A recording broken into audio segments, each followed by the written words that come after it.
We are, as always, playing Dragon Ball Fighters. But of course, Dragon Ball Fighters itself is now quite different.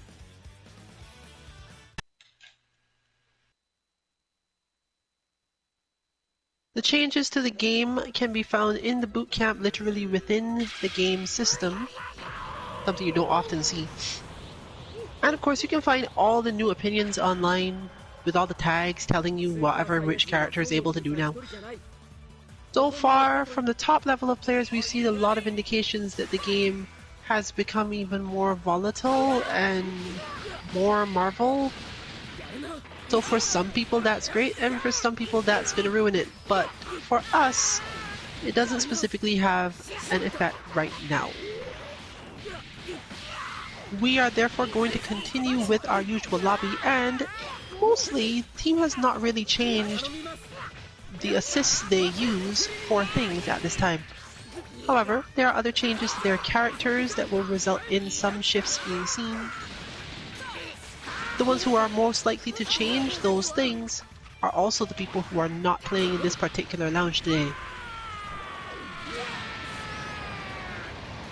Therefore, you can expect to see mostly the same action, but one or two changes and one or two new things. But since we are not really the type to study combos and similar, and this is literally the first time any of us has touched the game in a competitive setting since then, with the most of the rest having been, oh hey, I'm going to go learn which assist to use, or figure out how much of my stuff is broken.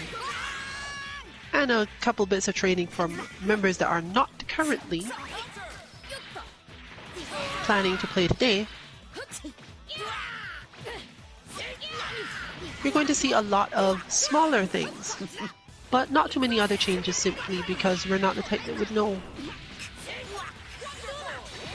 You can of course feel free to join us and show off new stuff of your character.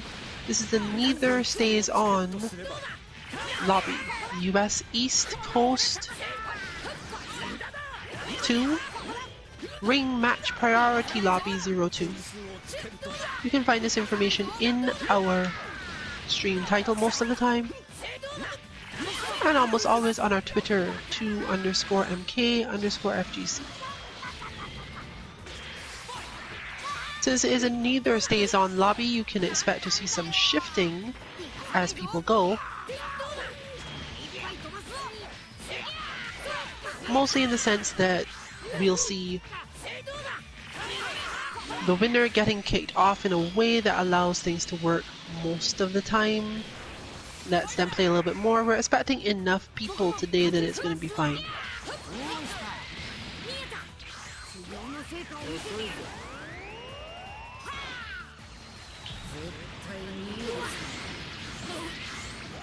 But do bear in mind that if we drop to 4, you do tend to end up with some issues in terms of who is matched up with who most of the time.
a lot of what you're likely to see today is going to focus on specific types of movement, as it's going to become more and more meaningful or effective to deal with things based on the increased options from a lot of what we see in assists and what we see in the flow tactics that are showing up now due to other minor system changes.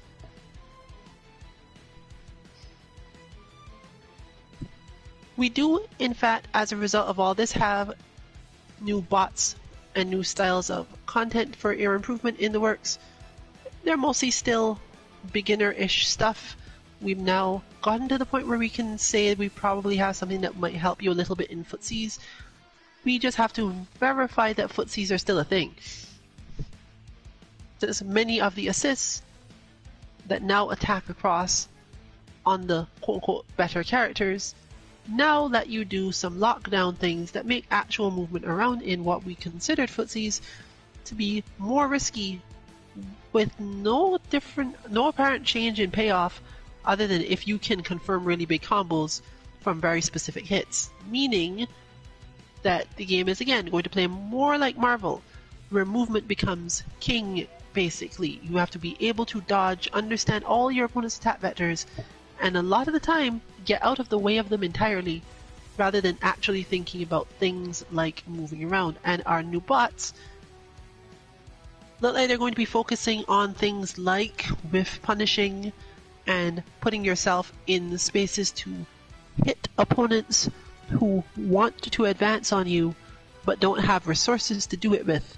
And so far, it's beginning to look like those two things are going to be somewhat diminished in this game going forward. But it's too early to make that judgment, and I'm sure there are quite a lot of people who have a strong understanding of those functional principles, regardless of what we think right now. Let's see, therefore, what actually happens. We will probably introduce our bot either way, with the disclaimer, at least for the time being, that we don't know if it's actually going to help. Still, at the beginner level, there is at least a bit more footsies involved in this game, particularly because once you've deflected your opponent off you, which is one of the things we do make sure you learn how to do, and you've learned to possibly deflect twice, let's say, the distance that a deflect leaves you at allows usually for an easy whiff punish if your opponent decided to go for a normal instead of trying a special immediately. So we'll see if it helps. But in the meantime, expect to get some minor commentary about things that change, and pay attention to the stream chat, because that will be definitely the place where you'll get more information from the various team members about their teams and changes, and being surprised that they can do certain things now.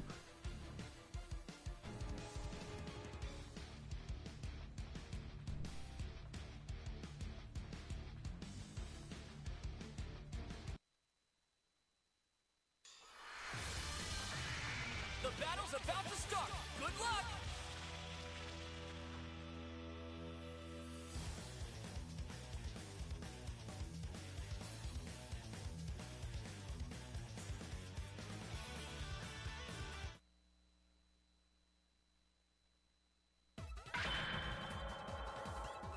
Get ready!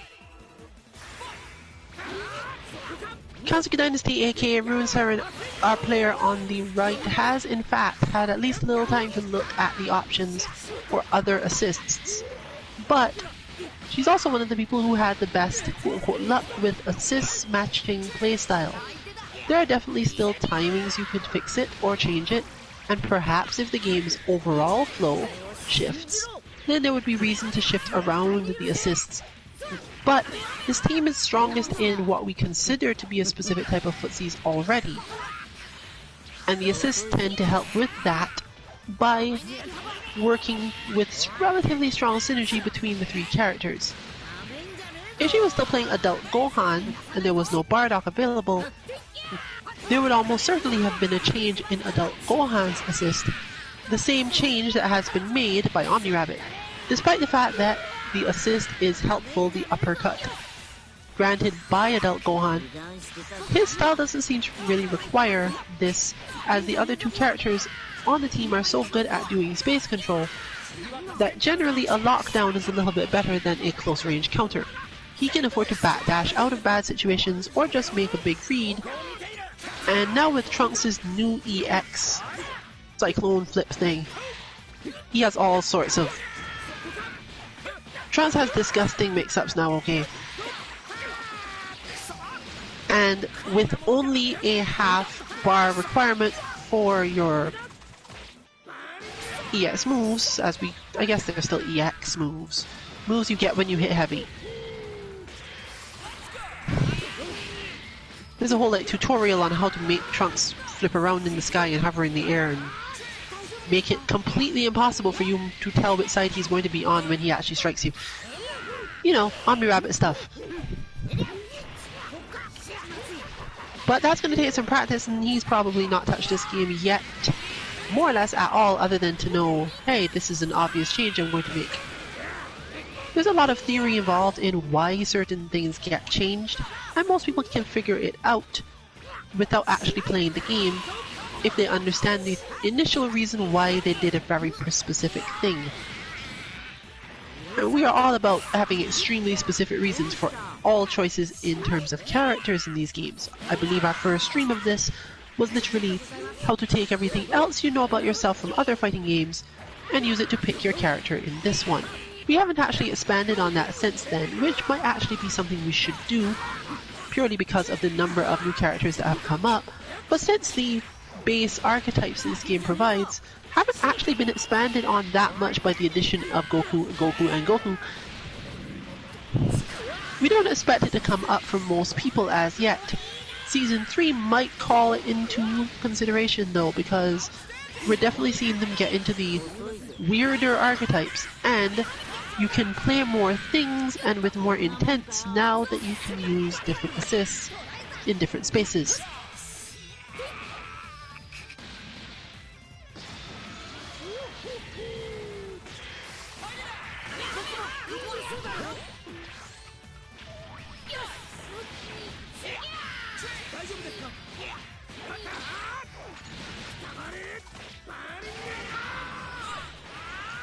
Might not want to expect that stream too soon though, because after all, Kefla is not enough to do a change stream on by herself.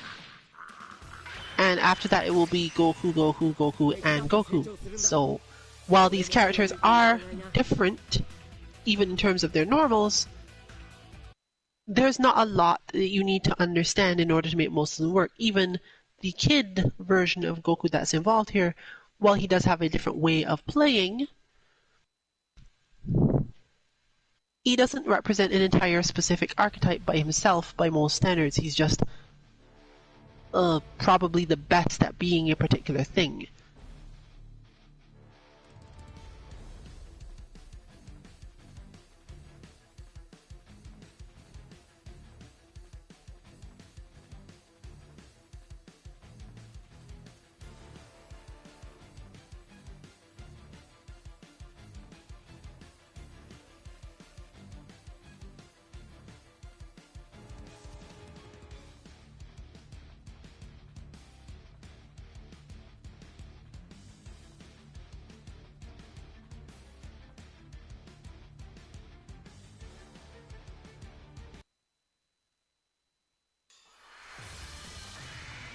The battle's about to start. Good luck!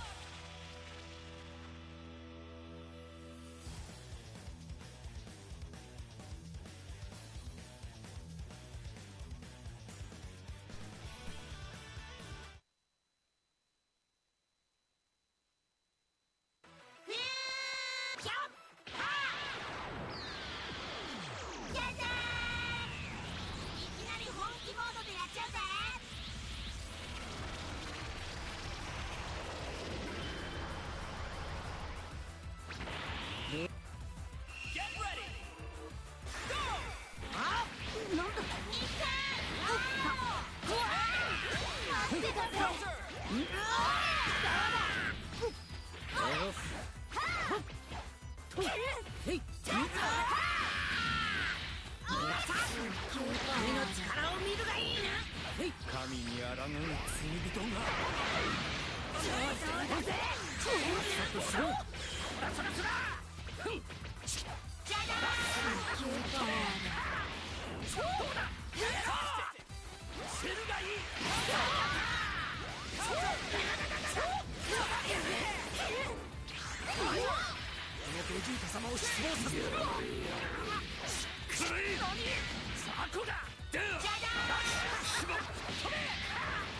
From just fine, you'll probably be obviously seeing some action from Kefla, but Kefla is not exactly her style under standard conditions,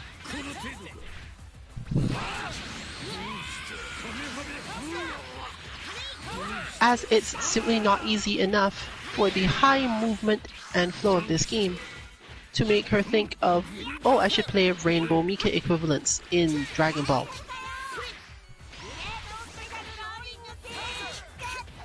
But this is always true for characters with long normals or specials that end up being relatively safe that take up a lot of space. The main thing it helps with is making the opponent more likely to block long enough for either an assist to distract them from the setup before they do the Dragon Rush, or to allow you to get a spacing that will make you advantaged enough to be annoying until you can get the Dragon Rush. Since there's a very little downside on teching of it, and as we've mentioned before, there are certain characters who functionally just have advantage at the throw tech spacing. This is true across all games, and Kefla is, so far, definitely one of those characters.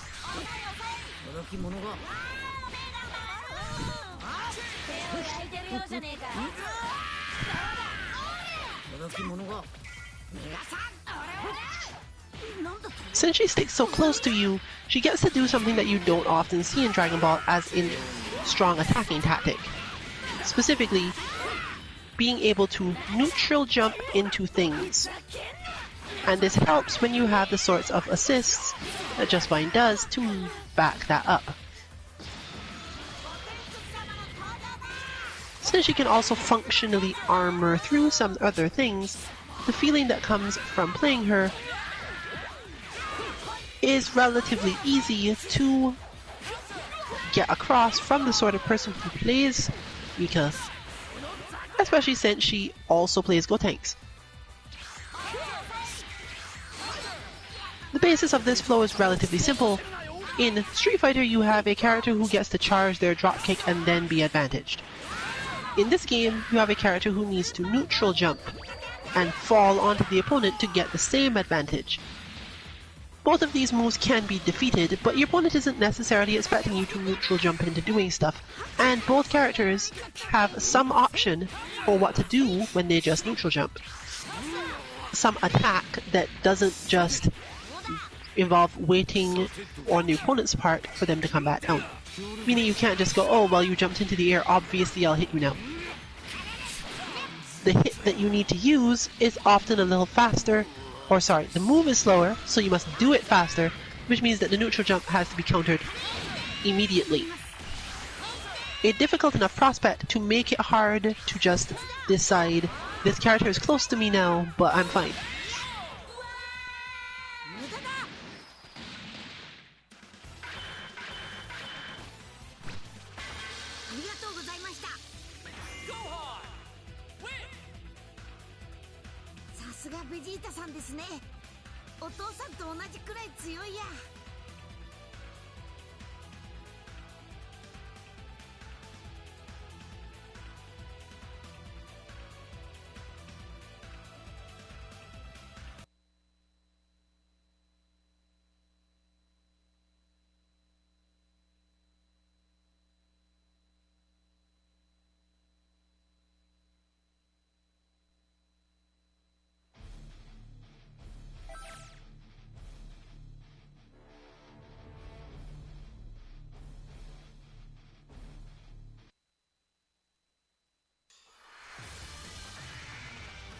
Time to begin the match!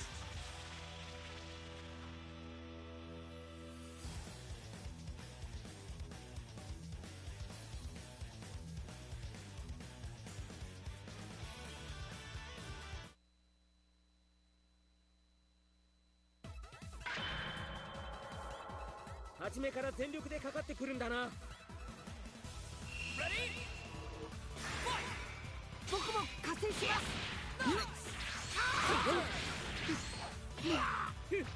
Counter! 邪魔だ、どけ。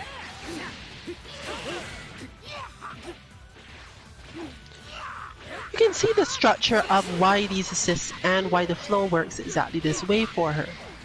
Putting the opponent far away and then waiting for an approach while using an assist to make them stay there and consider whether or not they should is actually an important part of this game's footsies, simply because a character like Boo who can attack you while avoiding being on the ground, basically what we in other games would call bypassing neutral, in this game does absolutely not.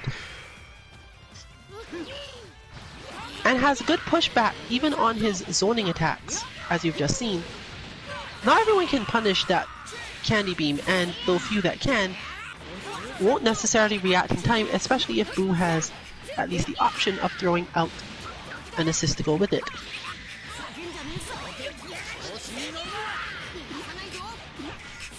Other than that, it often results in assists working somewhat as shields for other crazy things the opponent wants to do that would lock down characters like Bardock.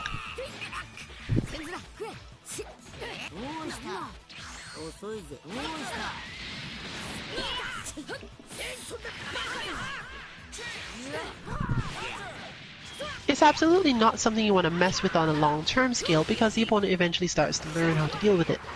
But if you're playing footsies and focused on it anyway, you're generally not the type of player and often not playing the type of characters where you absolutely need this to work in order to get your game plan going.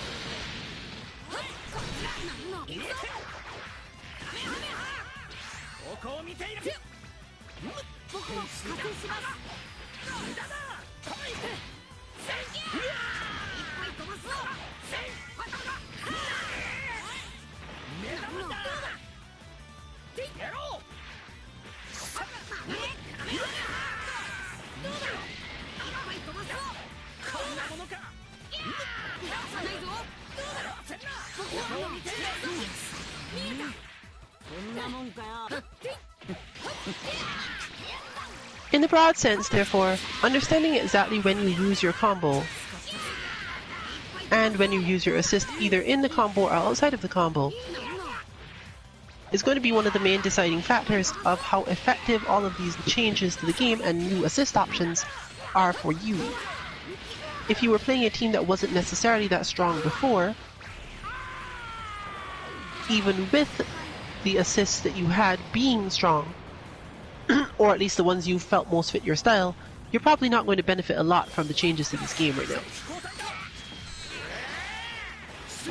However, if you really were thinking of how to play characters but constantly finding yourself feeling, I do need this assist, but I'm really focused on avoiding the situation where it comes up, you may be able to get something out of a change right now.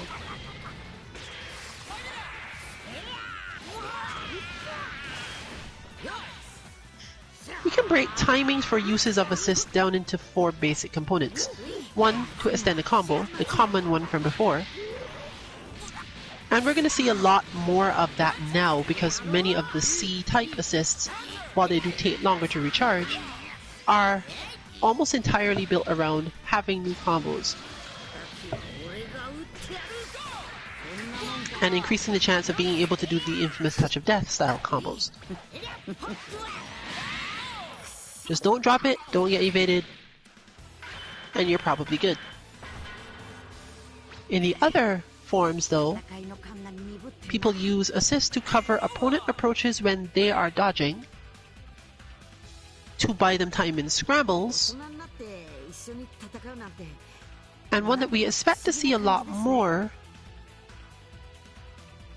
is the buying themselves time to approach, i.e. to use an assist as a lockdown method for what is not a real mix-up, but more of a visual one or an anticipation one that you use against players who don't necessarily react that quickly or who get a little stressed out.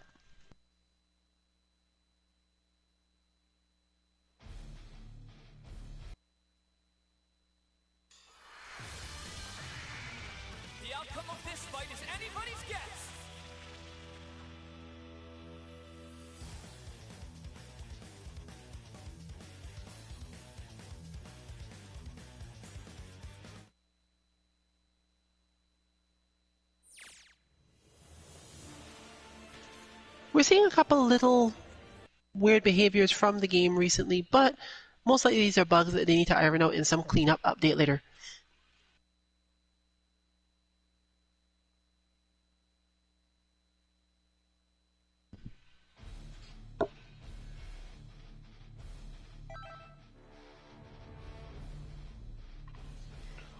While these aren't necessarily going to change a lot of the things we've discussed before relative to matchups, there are a few things related to character matchups that are dependent on your ability to use an assist occasionally to prevent a specific weakness of your own character in the matchup.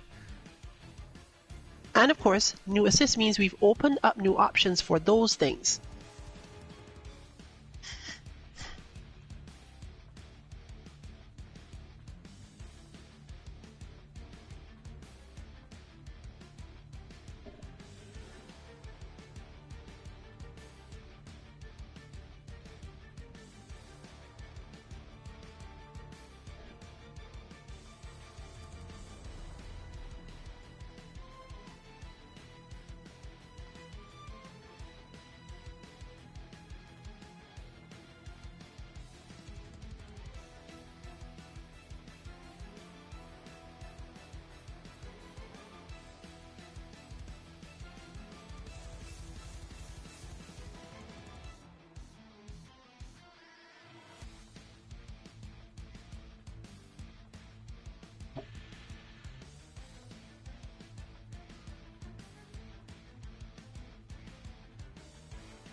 Get ready for a Dragon Ball Rumble!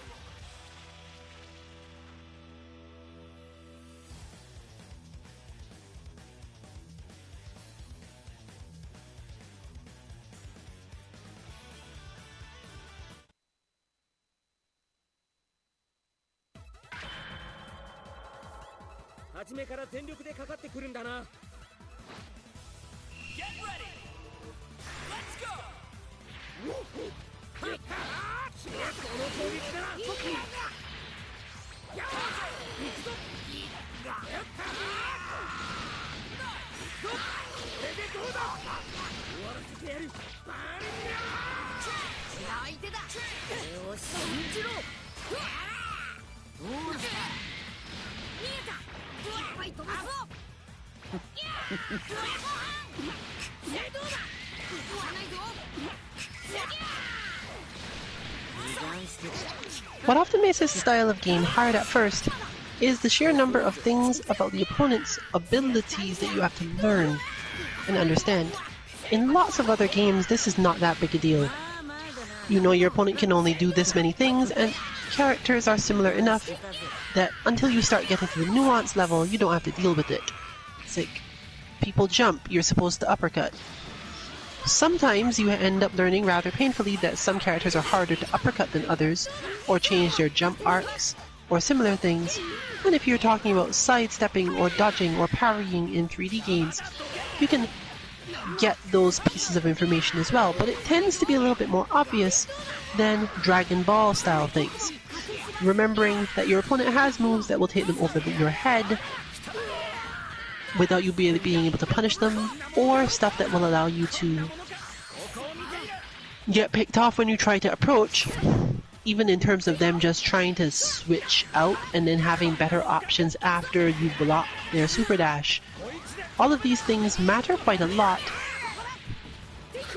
in how you approach matches, similar to the ways in which knowing that a character can use an invincible reversal matter. But because of the nature of the game, it doesn't ever feel quite the same. You spend more time learning, oh, if I try to do this, my opponent can do this thing, but does this apply to every character or not? I don't really know what to think about this situation. Because I don't know how advantaged or disadvantaged I am, and in games like these particularly, spacing tends to change those properties more than in other games.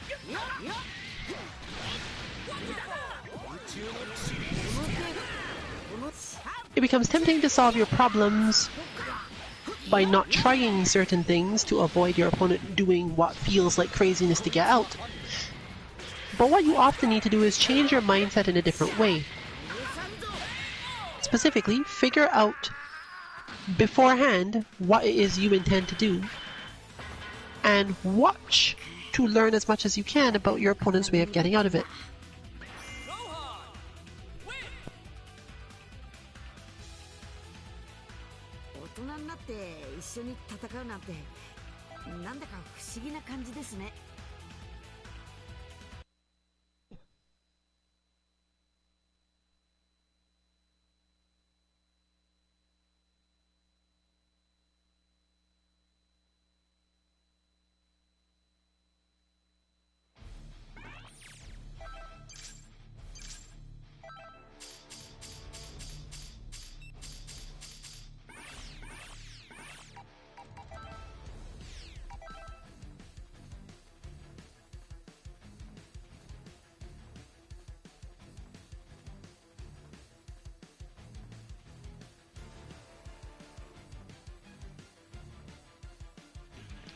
In this case, it looks like we're going to miss our spectating for a different reason, but we have been having some issues with StreamStation actually getting spectate on all of the matches.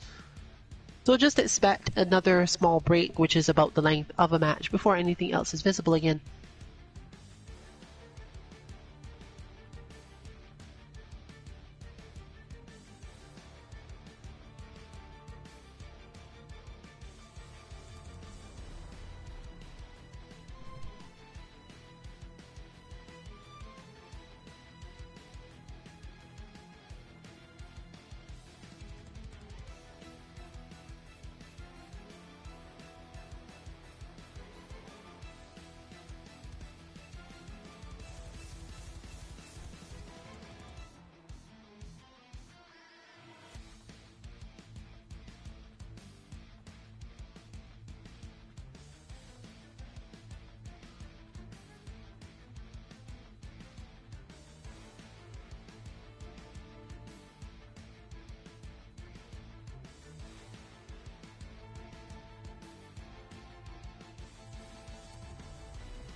begin the match.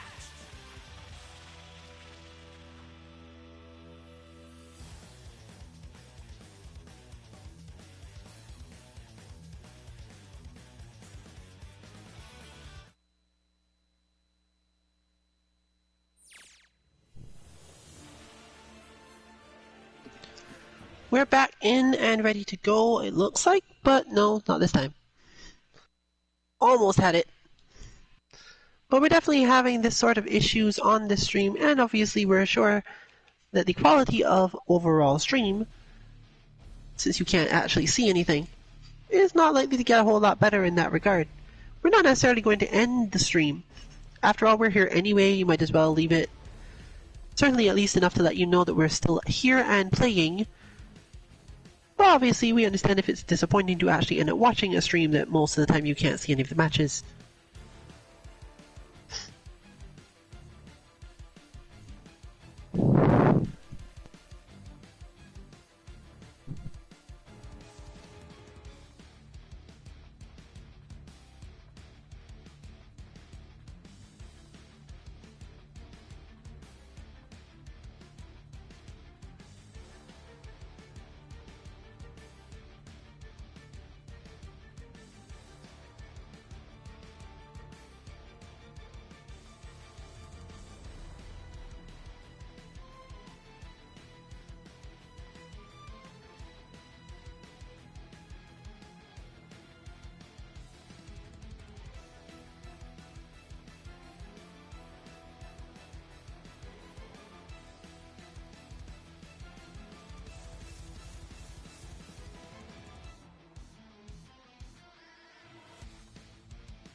A fierce showdown is about to begin.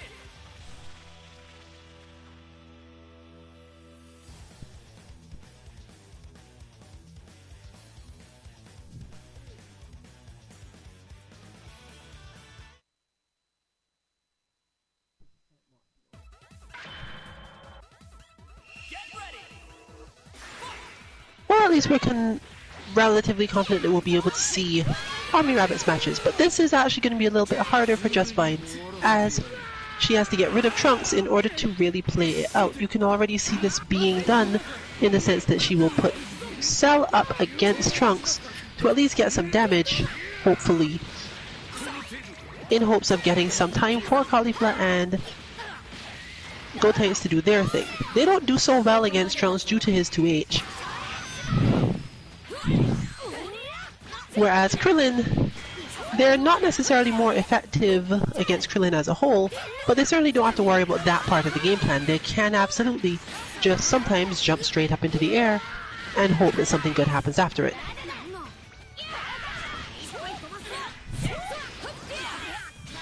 What Caulifla lacks relative to Gotenks is a good way to deal with the situation once her super dash has been blocked. This isn't necessarily foreign to her, as after all, Cell doesn't really have a lot of great methods to deal with it either. But it does mean that certain spaces end up being a more defensive feeling. Still, the two of them together do help to build up better Dragon Rush opportunities.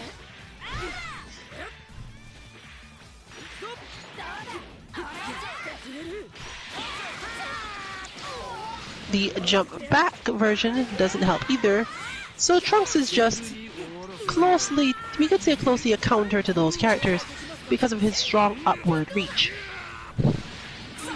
When you play characters that have that type of ground game, you do need to have some approximation to, let's say, if you're Street Fighter fans, Kame's dive kick.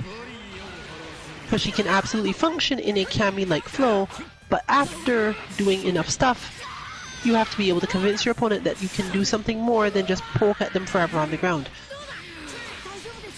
Or eventually they will build up some meter or take a chance and maybe catch you, and you will not be able to get anything off of your long offense. Since she doesn't seem to have any particularly good cross-up style options either, there's going to be a lot of that. Okay, I am probably safe and I'm slightly too far away for you to hit a light, so I'm going for it by jumping straight up.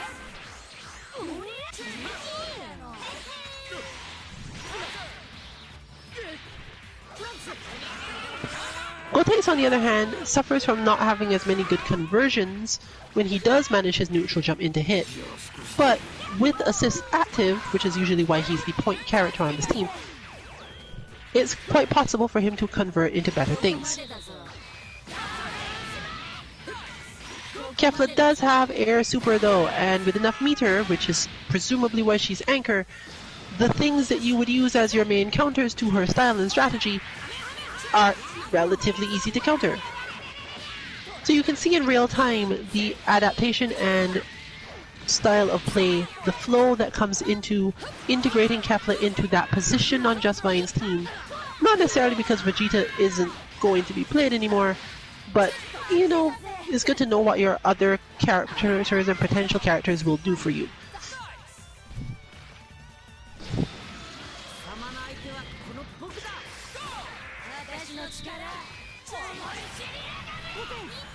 Is this gonna work? I mean, question is who's going to fall. Okay then.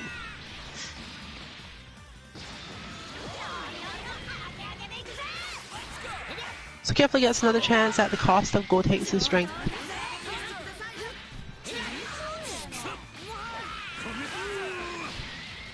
But overall, things haven't changed that much and are not likely to. Still, it looks like she got a lot of data from this match. And Army Rabbit probably has a better idea of why this works the way it does as well, which always helps when facing off with newish characters.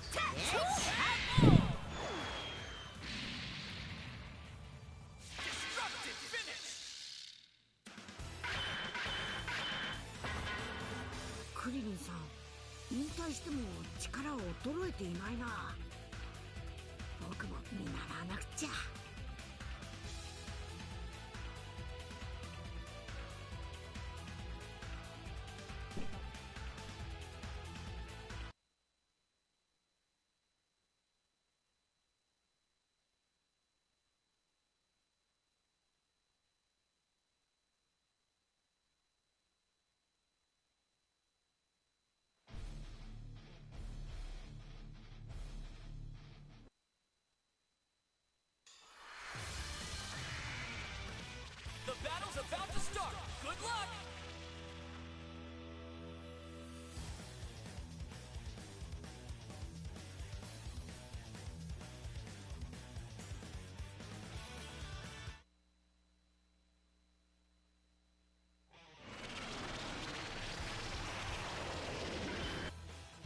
Ready?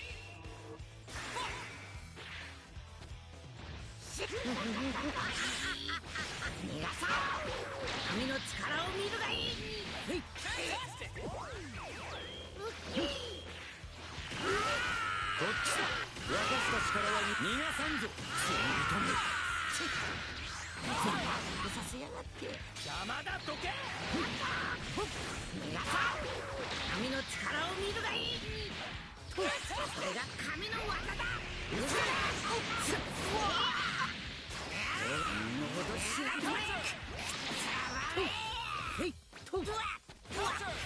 油断してたぜ。なめんじゃねえ。どうした。なめんじゃねえ。いややがれ。絶対終わりじゃねえか。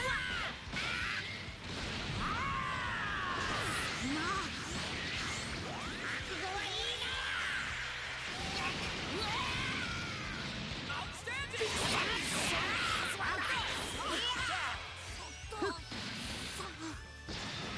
貴様を通す。この俺だ。終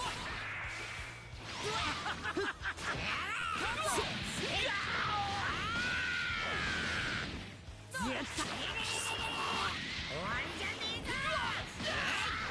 絶対許さねえ。うわっ覚悟しろ。譲ってやるか。これならどうだ。点数をつけると。しまった。飛べ。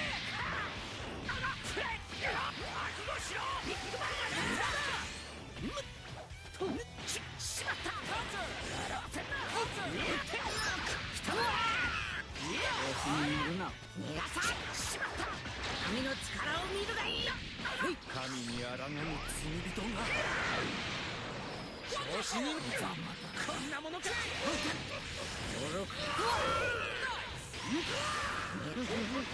素晴らしい力だ。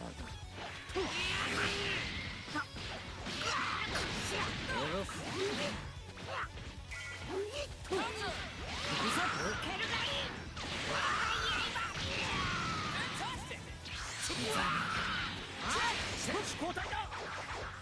ここを見ている。天使か。無駄だ。調子に乗るな。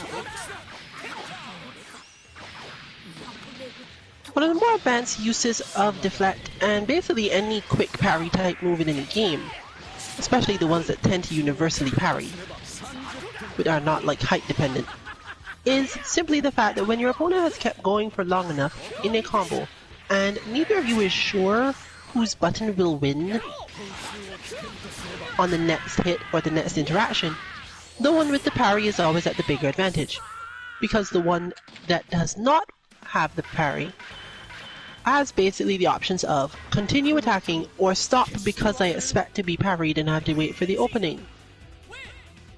But the character type that tends to be pressing a lot of buttons relies on the ability to not need to stop.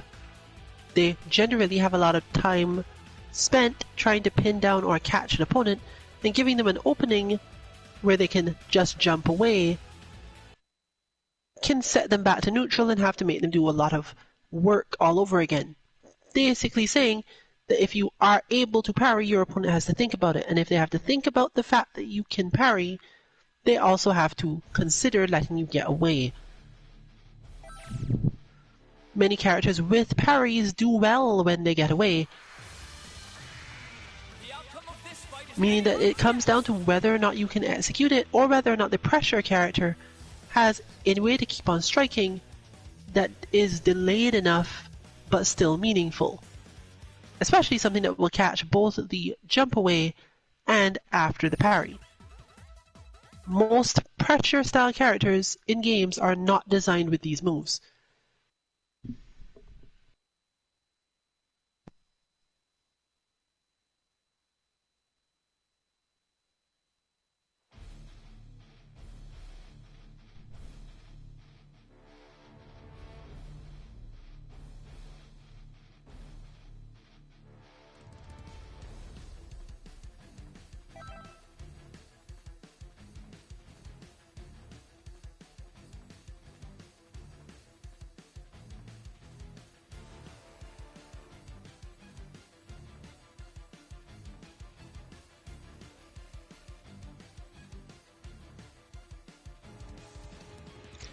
Oh, it looks like that might be a matter of a connection between these two players. Hmm.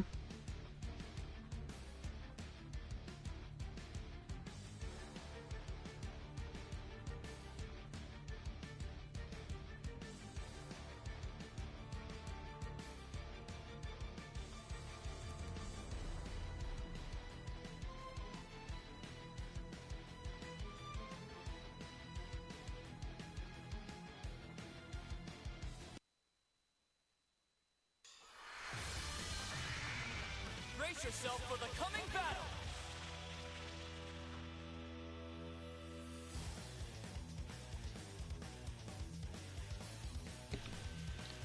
Rabbit continues to at least consider using Gohan's B assist.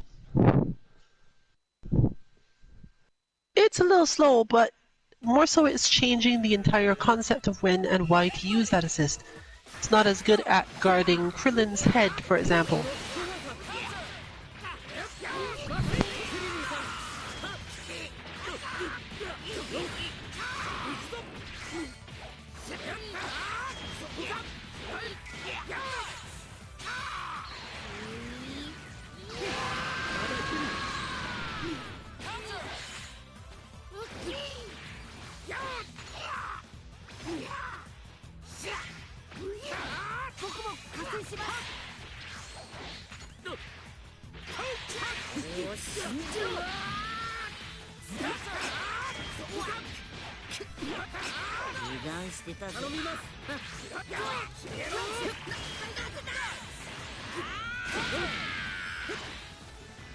What you're seeing now, though, is a good example of the psychological effect of a particular player's comfort zone.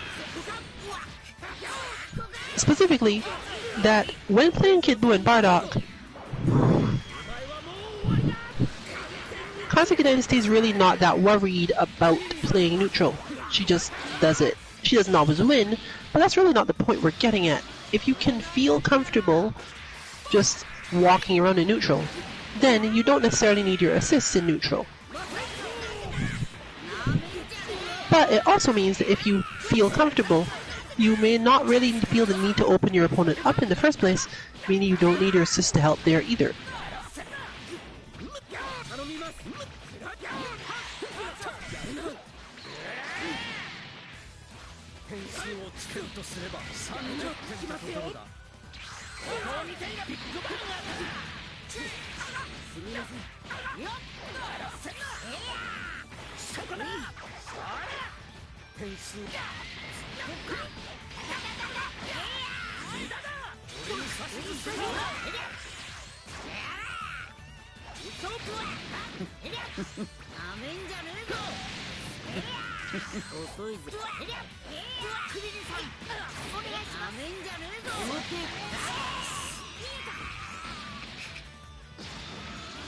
Gohan!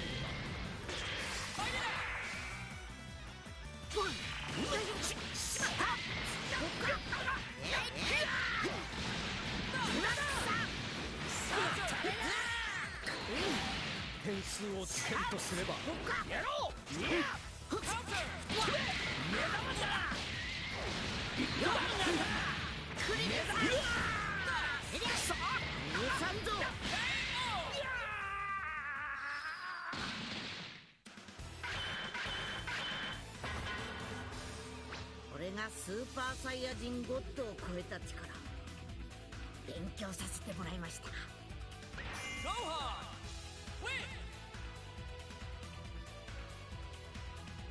大人になって一緒に戦うなんてなんだか不思議な感じですね。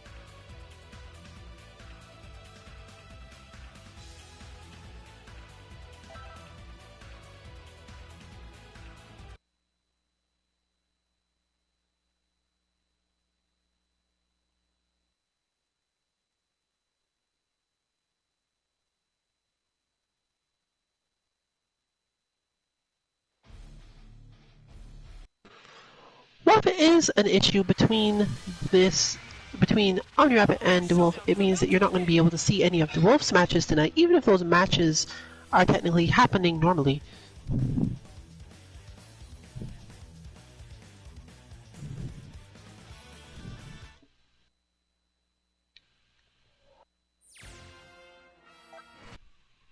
We'll see if it manages to correct itself in any way, but we're really not expecting it. These sorts of things are normally some way network related and tend to be consistent, one way or another.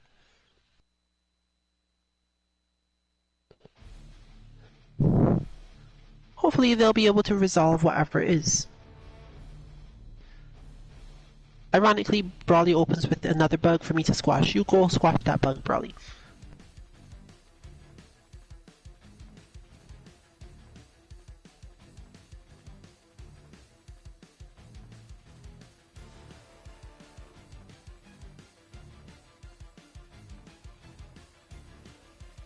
What this does mean is that this week you won't get to take a look at Brawly's new assist Lariat Express.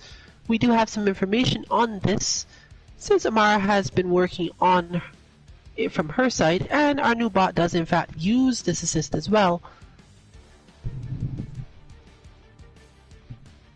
It is one of those assists where you actually don't get to use it as often, but it helps with conversions.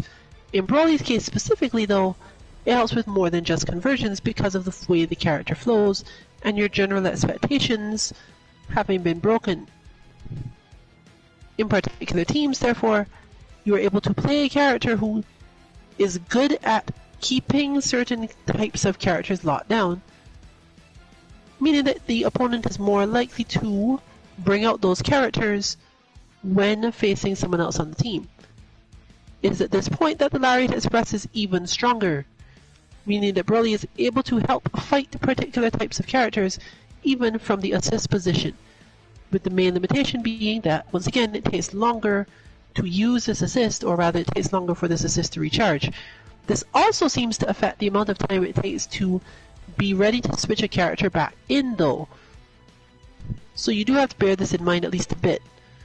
If your plans involve switching Brawly in often, or soon after he's been snapped out, that's going to become an issue.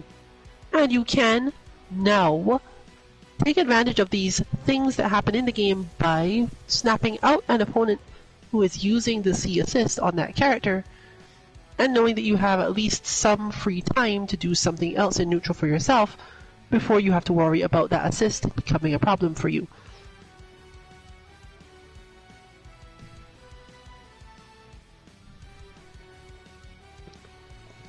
Similar things occur if you happen to somehow get advantage against a character who has just switched in for that character. And keeping track of this is going to become probably a fairly integral part of the play of this game. Realizing that a C assist character has been swapped out, and therefore you won't have to worry about it for a little bit.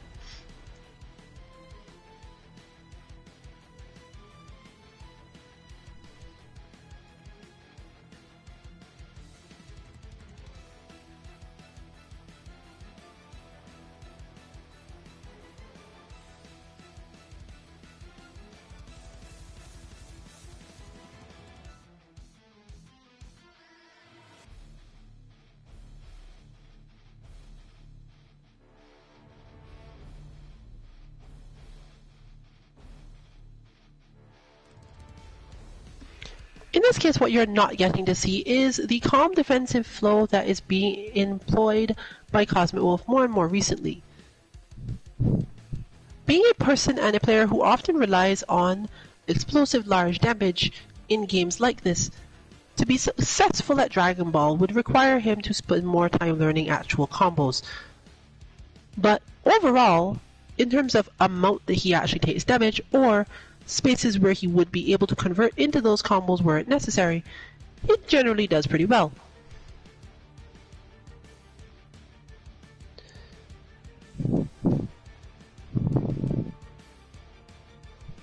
One thing that does tend to limit him in this game is the fact that the opponent can usually end neutral more easily or faster if necessary, meaning it's harder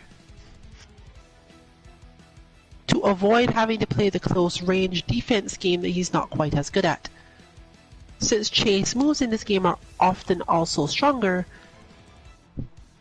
backdashing out or managing to keep a relatively large distance works better when there are more characters available.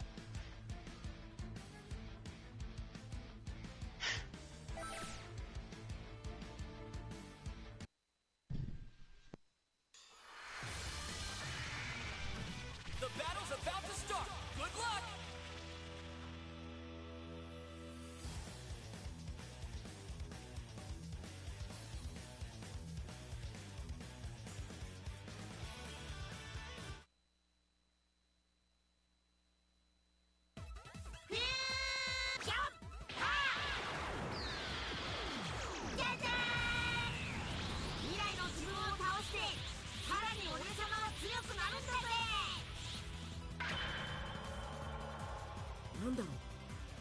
他人の気がしないな。 Are you ready?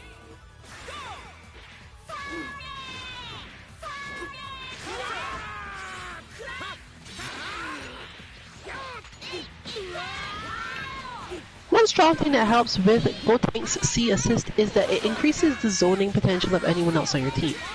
Now obviously we all knew that as soon as more characters got beam assist, this was going to be a thing. But this is important more so because rather than just buying you time for a lockdown situation, when a team plays this way with spending a lot of time off the ground, you want to cut off the escape vectors or flows of your opponent without having to worry about the position of your character in the air or how quickly they could do this. And that is where assists like that come in really handy. Since it's not one of those things you generally have to worry about directly in terms of losing the character or how often you get to do it being too little, it's not really something where you spend a lot of time thinking to yourself, oh, I'm not going to be able to use this assist often enough. The timing under which you need it for that purpose is almost completely under your control. You're choosing to play a specific thing in neutral once you've got an option to use a different tool in your arsenal. It's like only going in when you know you have enough EX meter to either defeat your opponent's counter or keep pressure going in a way that will keep you safe in other games. A very important aspect of play, but the main point being that it's not one you spend a lot of time worrying about. Since it's also not a move that is generally spent for the purpose of making sure that the character on screen gets to keep a combo going, it's not really something that comes up. You can use it for that, but it's not desperate enough that you need to spend a lot of time focused on, can I keep this combo up? Because Gotenks' beam was what I was counting on here. You would just use meter instead, especially with the characters you're now seeing, both Kefla and Cell. If they had a point in there where it was an option to use Gotenks' beam, they could just do something of their own. Mostly the concern would be, hey, my opponent got not too far away for me to do something. And they both can reach if they really need to.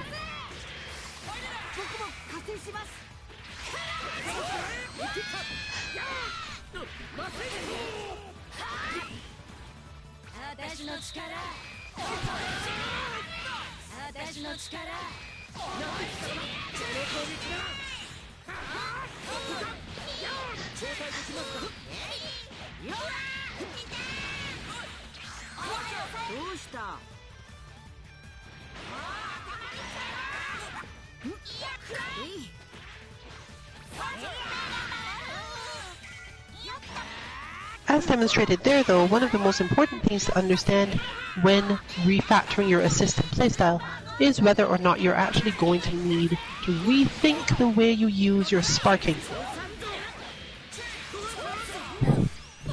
There are absolutely situations in which you believe that your final character can do an entire massive combo on their own, and you spend a lot of time more so trying to dance around the neutral and gain meter for that character, since you have trust in your own ability to confirm or whatever. If your new combos, though, require you to use more of that meter, it means that you may need to keep more than one character alive just so you play a more assist-based game. Your opponent similarly might have other new ways to prevent you from getting to that situation with your final character, or just stalling out the sparking if you don't end up doing it off of a direct conversion. The latter is less likely, but still functional enough that you have to be concerned. But it looks like we're going into another of the Wolves matches now, which means we will probably have nothing visible on stream for a little bit. Get ready for a Dragon Ball Rumble. Expect actual stream battle to be back in probably 5 minutes.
が俺を倒すだと見せてみよう、愚かなサイヤ人よ。ブラック、俺は貴様を許さない。 It's all or nothing. Fight! 小賢しい。この攻撃だ。どっちだ。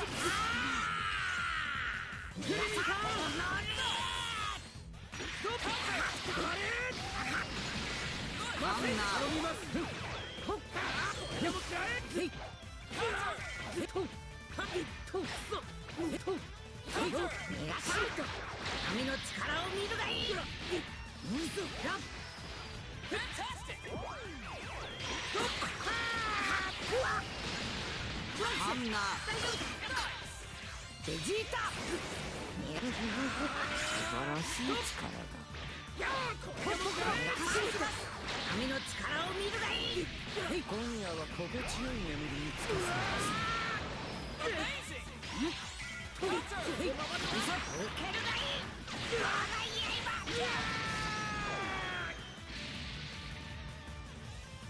貴様の相手はこの僕だ。行くぞ。まだまだ。よっ。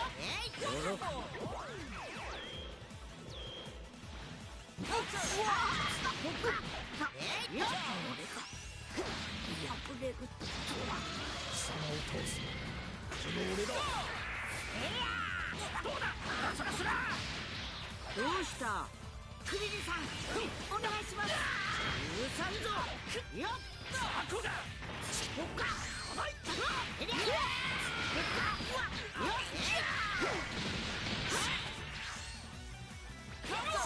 無駄だ。うい。うい。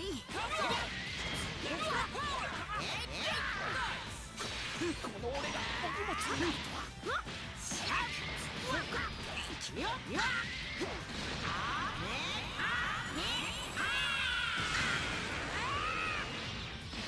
クリリンさん、お願いします。無駄だ。どうした？行くぞ。まずい。許さんぞ。よっ。どうした？大丈夫？ほっか。よっ。本気でいくぞ。貴様を倒すのこの俺だ。どうだ。いっぱい飛ばすぞ。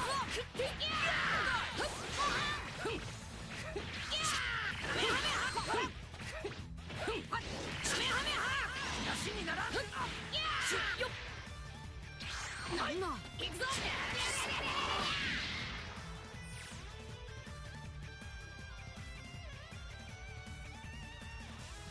捕らえた。行くぞ。無駄だ。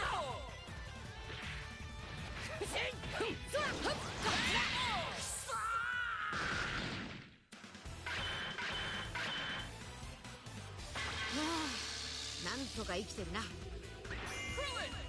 Win! へへ、ちょっとは様になったかな。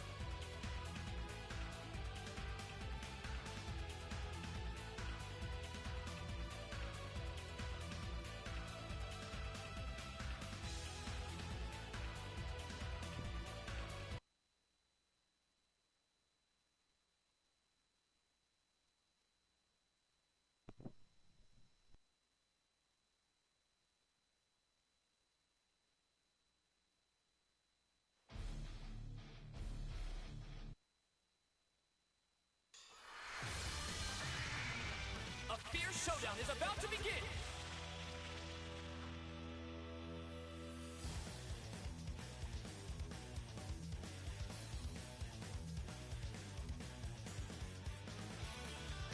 Well, let's see how this one works out. We have one person who is comfortable doing very little in footsies, another person who eventually becomes unsettled by not needing to because the opponent isn't approaching. This can lead to all sorts of weird interactions. In fact, it's something we see whenever just fine, and Kansuki Dynasty end up in practice. Despite being very skilled at footsies in general, having an opponent who can just defend their way through it all and basically never be opened up. If you've watched Street Fighter streams, you know that this can give Kansuki Dynasty a hard time.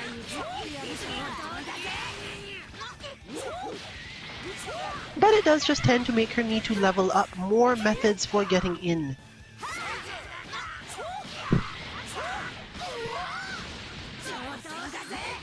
On top of this, forcing her to increase her skill in specific scrambles.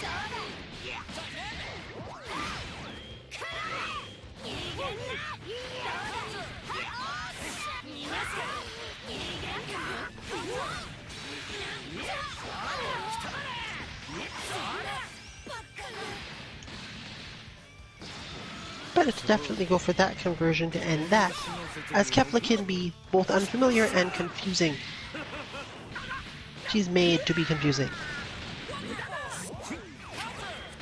She is not technically what I consider a strong character, but honestly a lot of the time, as demonstrated by certain players in certain games consistently, often it's about how easily a player who is just picking up a character can find success with them. In that way, it can almost feel more like a statistical thing.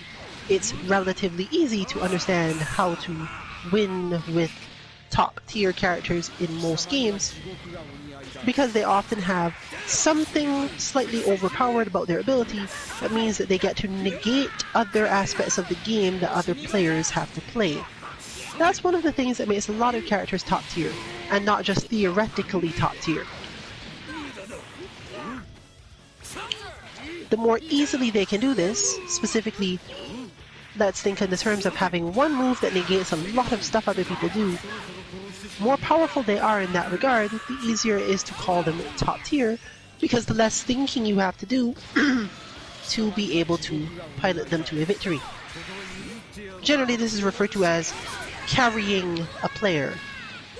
And it comes up a lot in fighting games as a generality simply because even if you don't mind the fact that it happens, or that a character can do it, you still have to understand what you're facing or what you're up against when you're faced with a player who thinks they can beat you despite not necessarily being able to keep up with you in terms of skill by switching to such a character, since understanding the way they play their main character and sometimes what they perceive the character strength of the one they're switching to be, you can make a lot better predictions in terms of how to defeat them.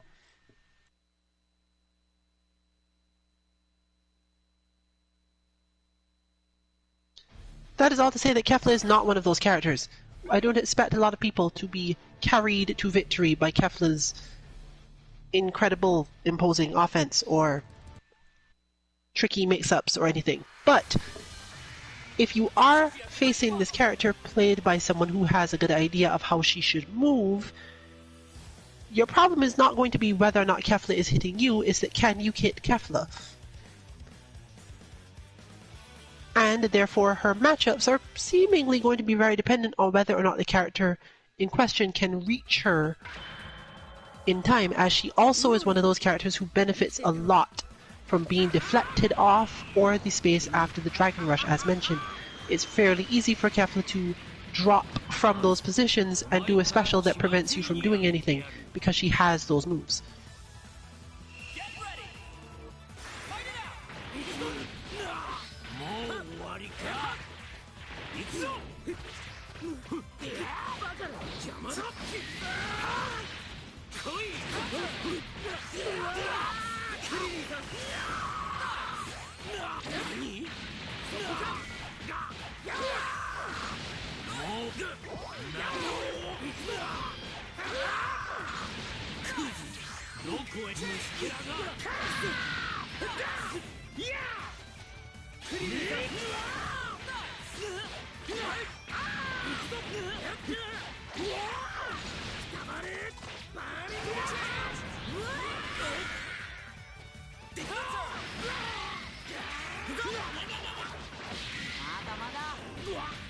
Well, looks like whatever DeWolf did has resolved the problem of connection, meaning that we will see more matches between him and everyone else, which means you will also have a chance to see more brawly stuff.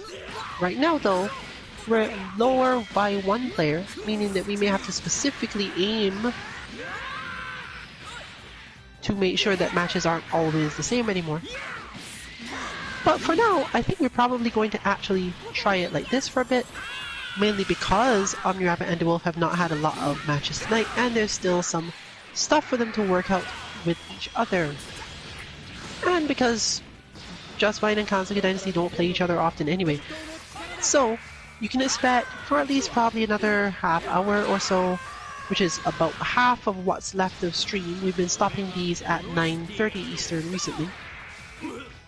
You can expect for probably another couple matches for it to get stuck like this, with OmniRabbit facing DeWolf and Rune Siren, i.e. Kansuke Dynasty, and Just Fine facing off. And we may mix it up after that. If you would like to join us and do the mixing up yourselves, we are, as mentioned before, in US East Coast Lobby 02, Ring Match Priority Lobby 02, and of course, standing in front of Kame House. The pass code for the lounge is 2717. And there's the Lariat Express. You can see, however, that the assist is taking really long to recharge.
It's time to face your opponent.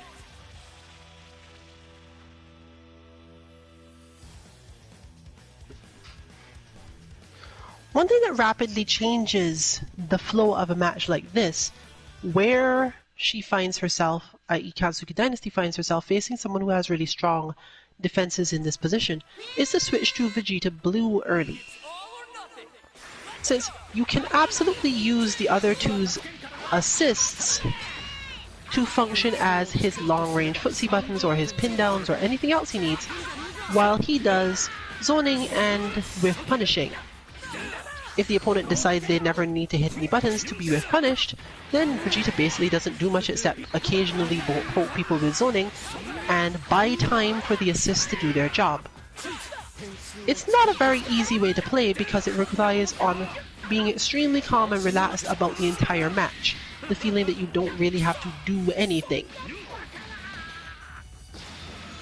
The other upside though is that it immediately changes one's mode when you're here. With Boo and Bardock together, and a relatively clear idea of what's happening as well as enough meter to keep them both going in bad situations, you get to spend a lot more time figuring out how to do better offense altogether. In short, if she can build up a meter advantage by Vegeta just fighting and trying, she gets to do damage like this, which, while it's not going to result in too much, either Kefla needing to get out or Sparky being activated, it gives her more control of the match in ways that require adaptation from the opponent more so than they have before. From there, it's just a matter of when to activate the Sparking Blast, and as mentioned previously, this is one of those situations where you have to think very carefully about whether or not you want to activate the Sparking when you have 2 characters or 1. In this case, it'll almost always be 2. Specifically, in this exact situation, the opponent is close, we've gotten close to the corner, their offense is a little different. Keeping things up is the bigger requirement there.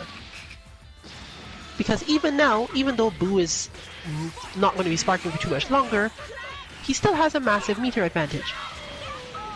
Meaning that a theoretical matchup in which one has practiced a ton of Kid Boo long Touch of Death style combos doesn't even have to be full Touch of Death, because probably by now all of the opponents have taken some damage somewhere. You can plan this sort of tactic going into things, and you can plan your training around these outcomes if you make notes on them. This would therefore be an indicator of, okay, if I just learned more long metered Kid Boo combos, then I have a strategy for this match, and matches like it. Because Vegeta is relatively good at building meter, he barely uses it for anything.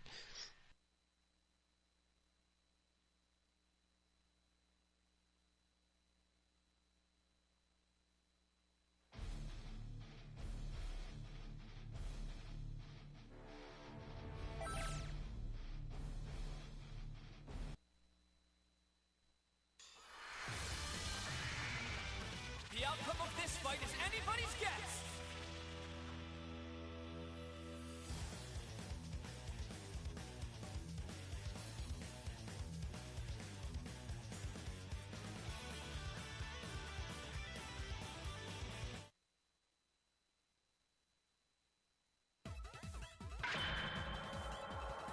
Broly 生きていたのか。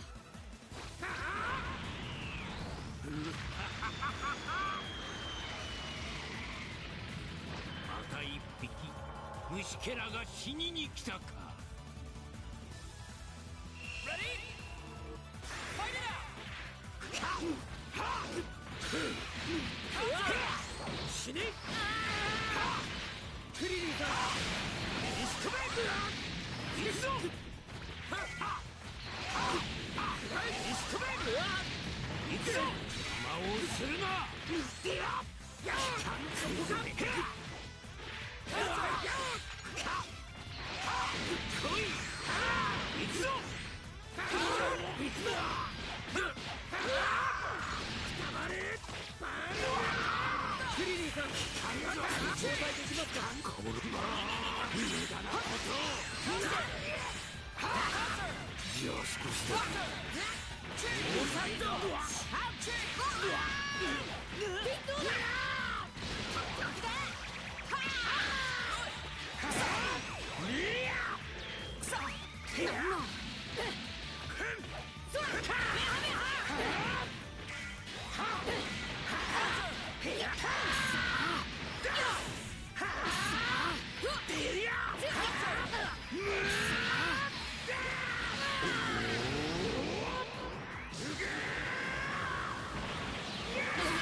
今度は俺が相手だ。楽しめそうだ。邪魔をするな。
戦いの感が鈍ってんな。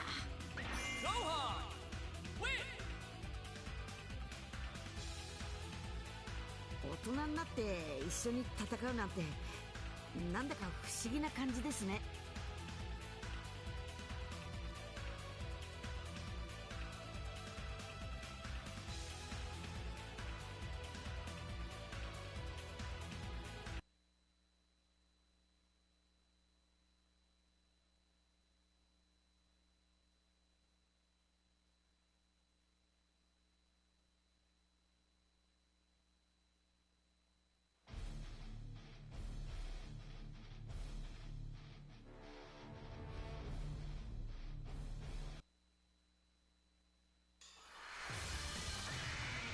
The battle's about to start. Good luck!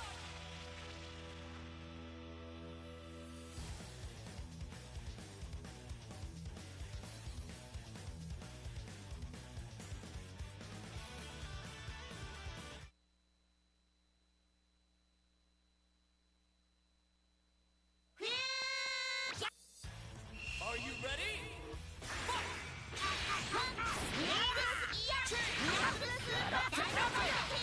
調子に乗るな。調子なんだと。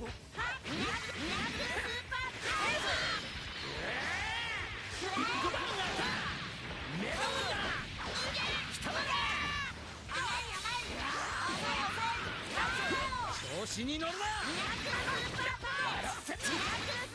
ビッグバン目玉だ。ここを見てみや。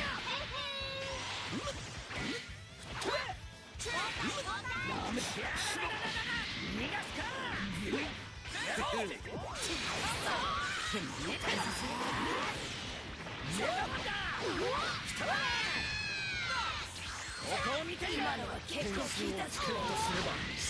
今のは結構効いたぜ。今のはちょうどここまでだぞ。ビッグバンここを見て。逃がすか。ビッグバン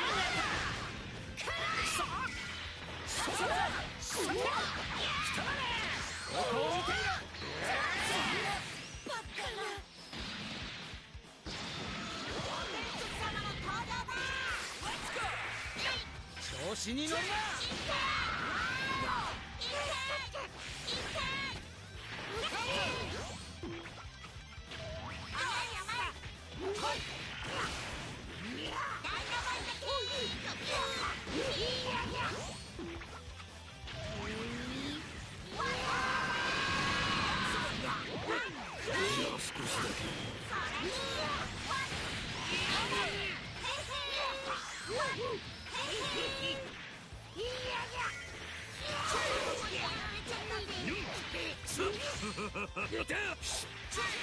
まあだな。こんなもんかよ。さて、この私にバリアをさて、カメハメハどうしたカメハメハどうしたまあさて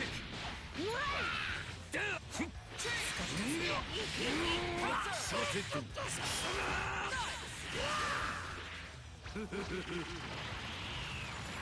地球ごと消えてんだ来た次は助けんからな。来たまれ。点数をつけるとすれば30点だところだ。調子に乗るなビジト来た地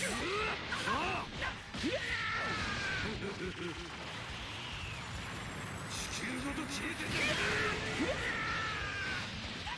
俺に指図するな。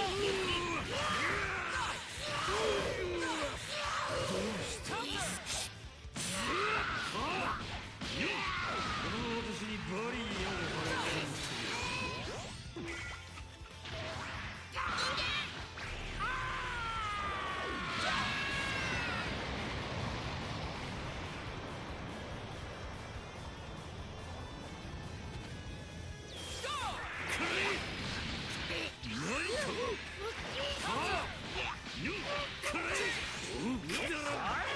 ビッグバンだ。どうしたそんなバカな。無駄だ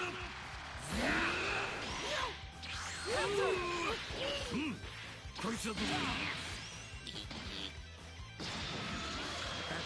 俺が撃ってやる。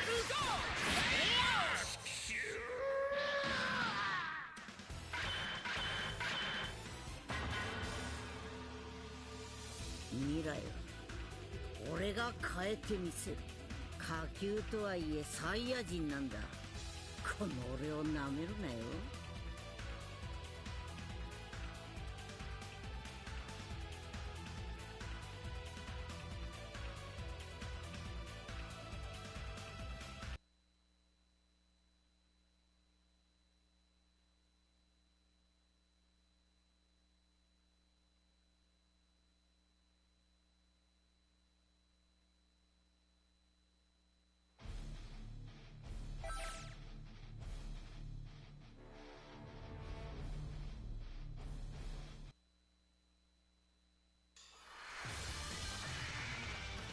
Time to begin the match.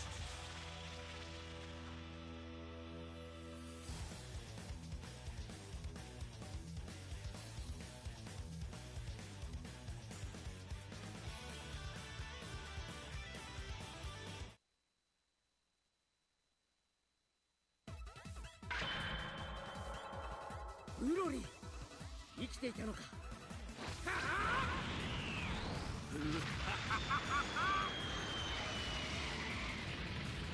まずお前から血祭りにあげてやる It's all or nothing. Let's go.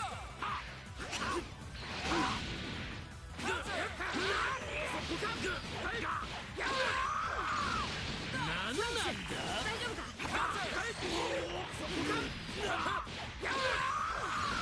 楽しめ加勢します。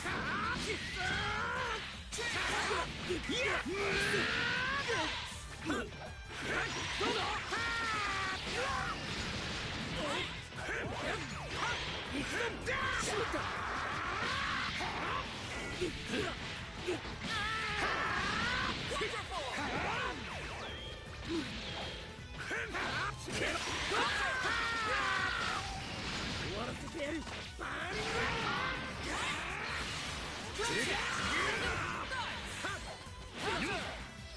カメハメハ頼みますそろそろさてすみませんカメハメハ貴様離さないぞ。こっちだ。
ちょっとは様になったかな。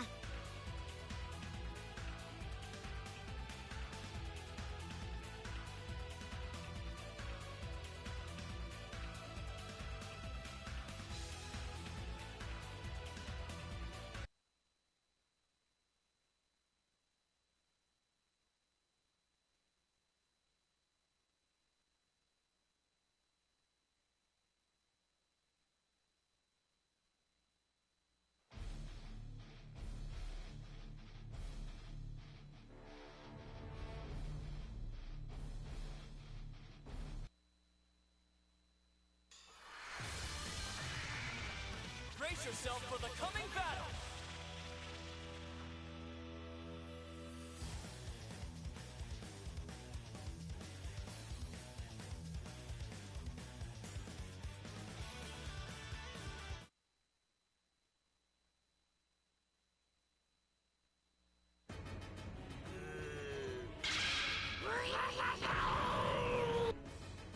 Are you ready? Let's go!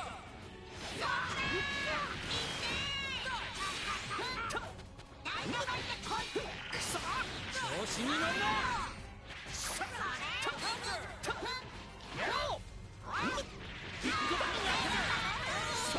点数をつけるとすれば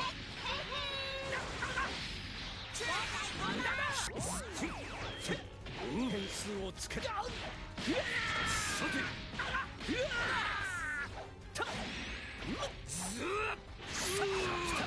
この程度か。点数するな。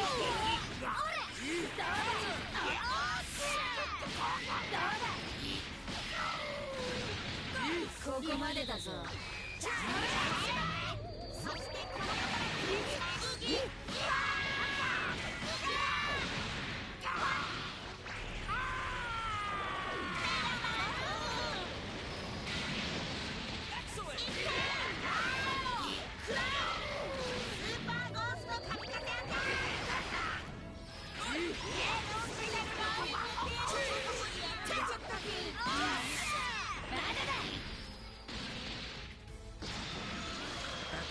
俺が撃ってやる。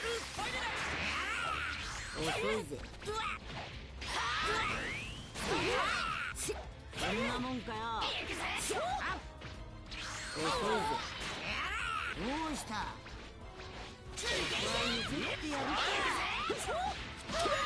目玉だ。こんなものか。ビッグバンがあった。ビッグバンがあった。ここか。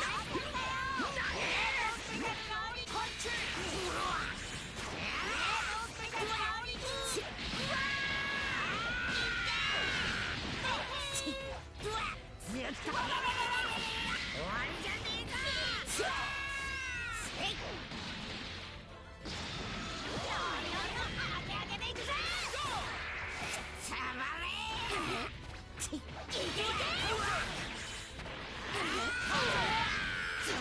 だぜ。油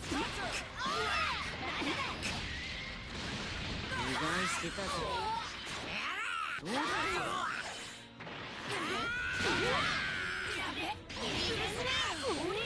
ここまでだぞ。俺の本気見せてやる。まあまあ。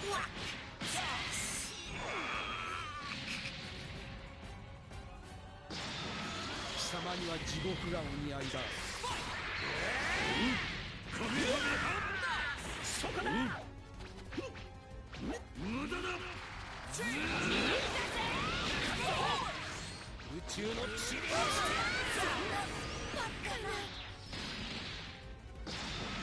すぐに終わらせてやる。ビッグバンがこの程度点数をつけるとすれば、こんなものか。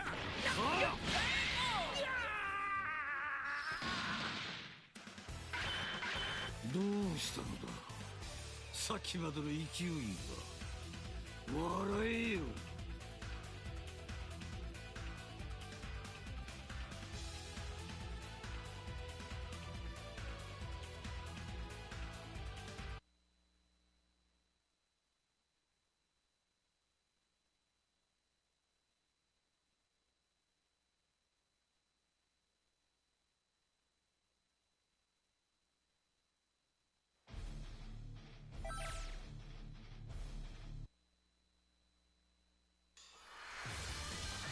Get ready for a Dragon Ball Rumble!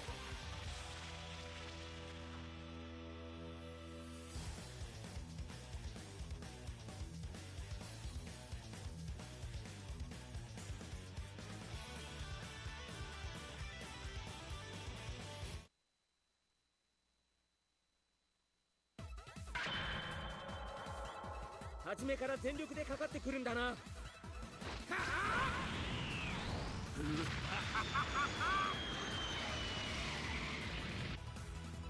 you ready? Fight!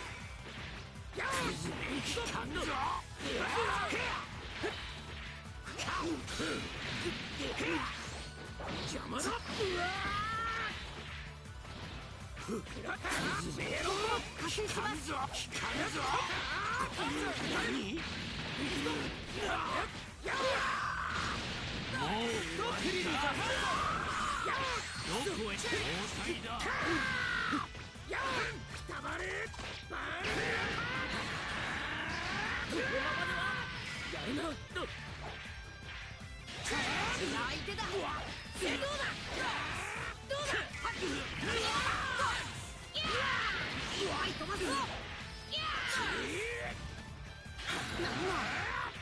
俺が殺してやろう。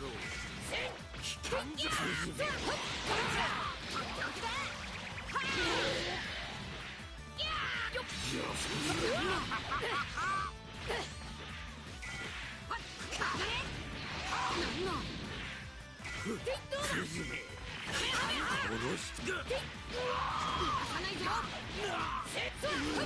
しめそう。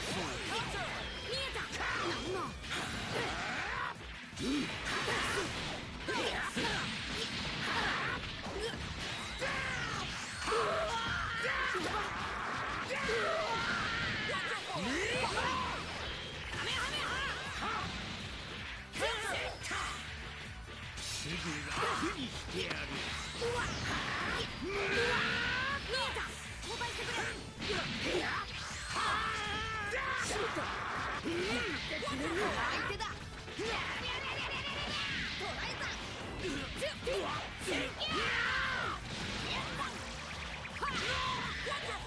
なんの修行の成果を見せてやる。残像だ。クズめ聞かんぞ。どこへ虫けらが。よしカメハメハ。なんのどうだ。マイク全力でいくぞ。エリアエ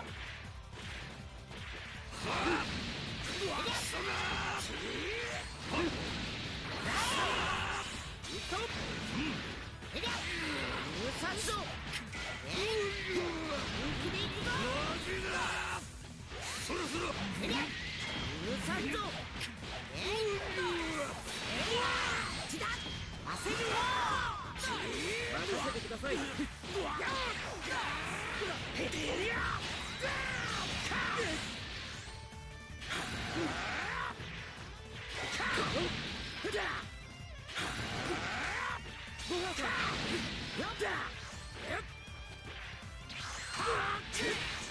スピードには自信があるんだ。スピードには自信があるんだ。間に合って無駄だ。ニュン焦っこニュンだ。どうした。さてくだらん。すぐ楽に引くな。全体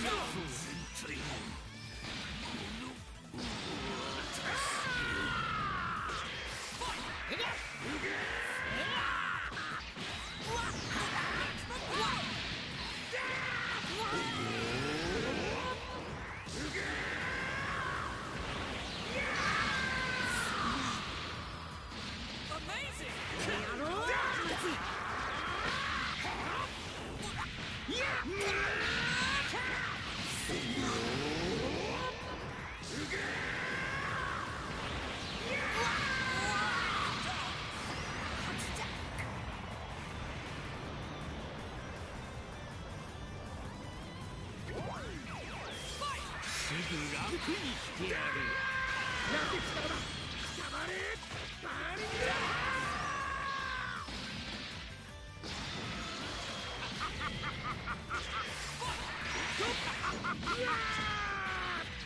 聞かんぞ。カスに力だ。終わらせてやるバリング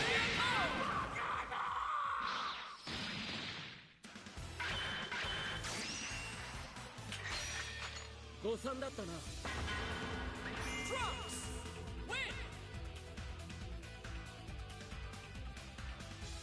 世界もみんなの笑顔も俺が守ってみせる。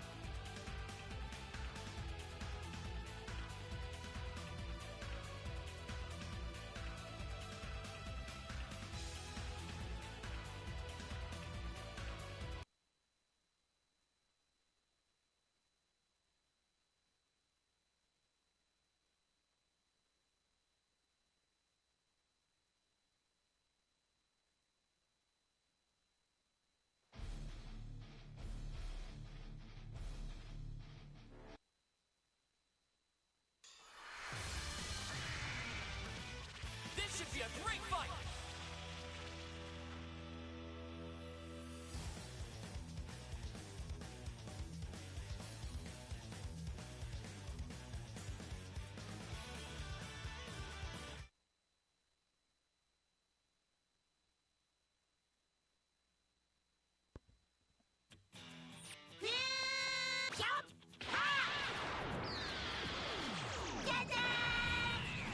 今度は念入りに消し飛ばしてやる。 It's all or nothing! Fight!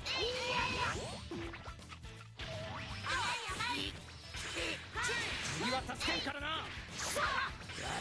点数をつけるとすれば早くやろう。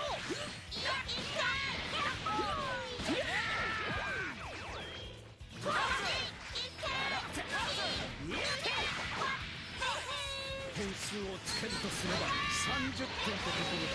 ここを見ている。じゃあ少しだけ。そこだ。させやがって点数をつけるとすれば30点ってところだ。点数をつけるとすれば点数をつけるとすればここを見ている。なめるなよ。そこだ。来たな。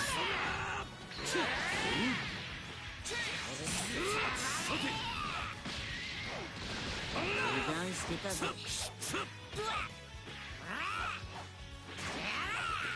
そんなもんかよ。どうした。そんなもんかよ。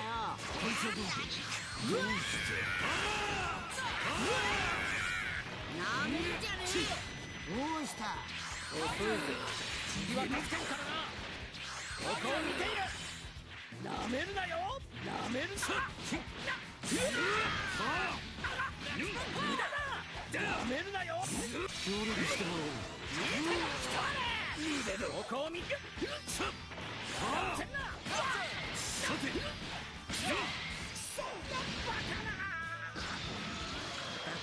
俺が撃ってやる。叫んじゃねえぞ。そんなもんかよ。遅いぞ。絶対に許さねえ。まあまあだな。叫んじゃねえ。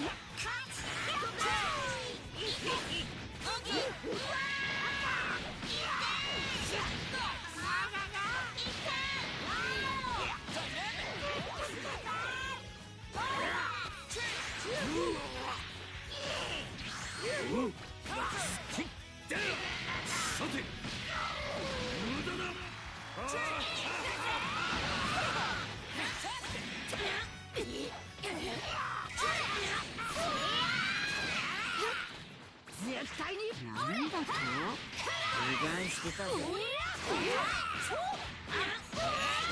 んじゃねえ。どうした。絶対に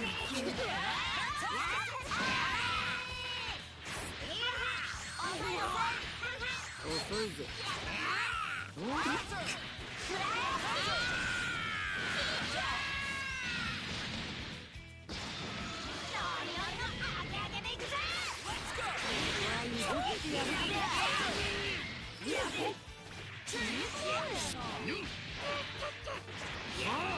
そろそろ殺してしまう。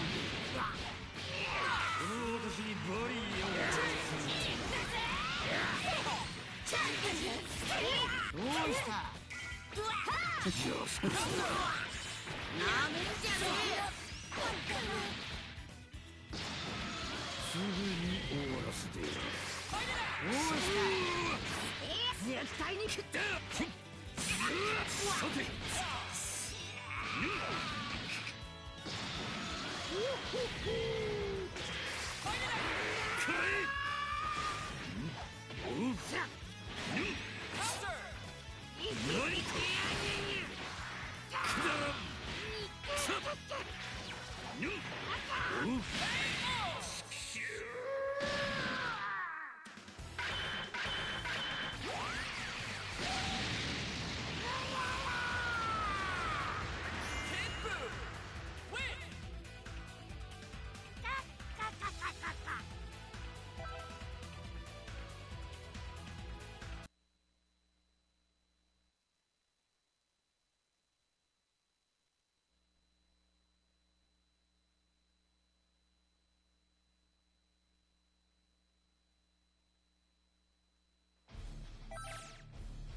The outcome of this fight is anybody's guess!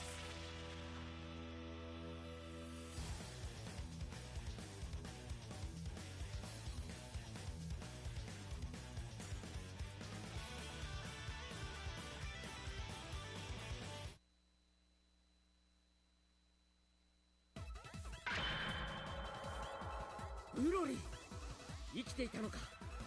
Are you ready? やそこか。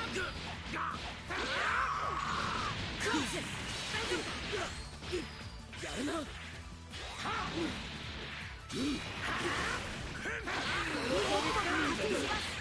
こか。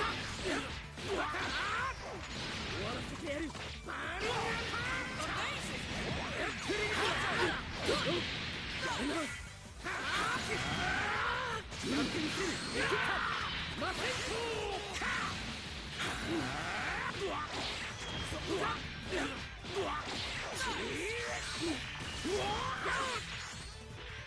見切った。さあそろそろカメハメハ。そこか。さてくらえ。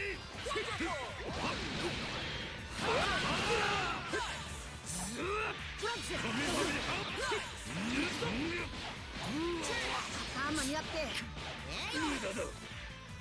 どうして俺が殺してやろう。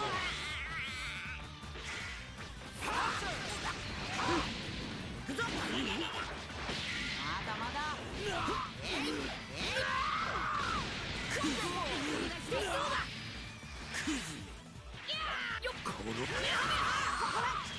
戦闘だ。行かないぞ。なんなんだ。いっぱい飛ばすぞ。くだらん。行くぞ。トライだ。戦闘だ。容量でこれ以上好きにさせんぞ。お前はもう終わりだ。完全に消え去ってしま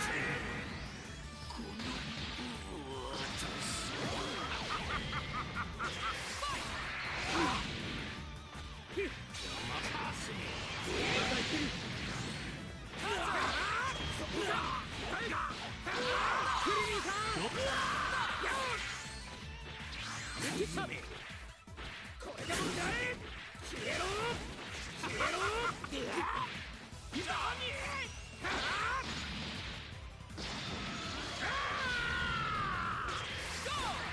交代できますか。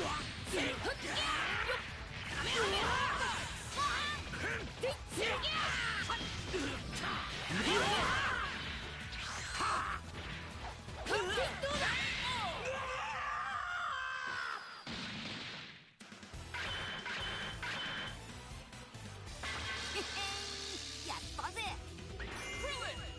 Win! へへちょっとは様になったかな。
The outcome of this fight is anybody's guess!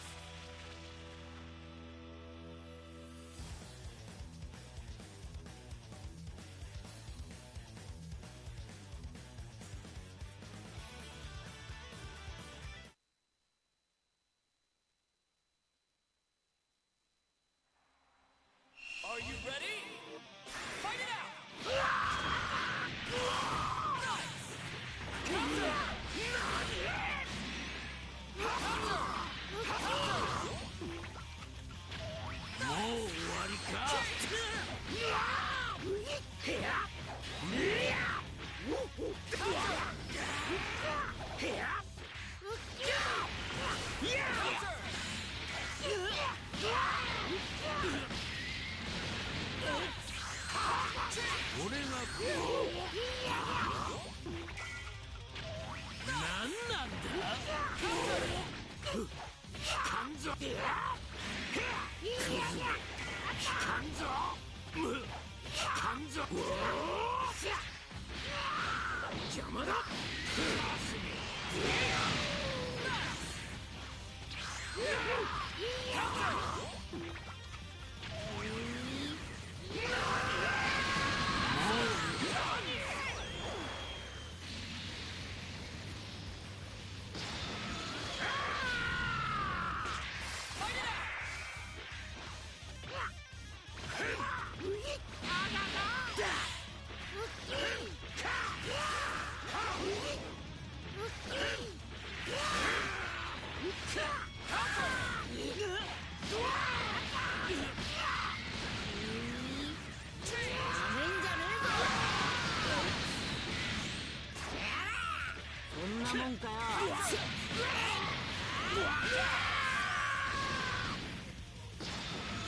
すぐに終わらせてやる。許しはせんぞ。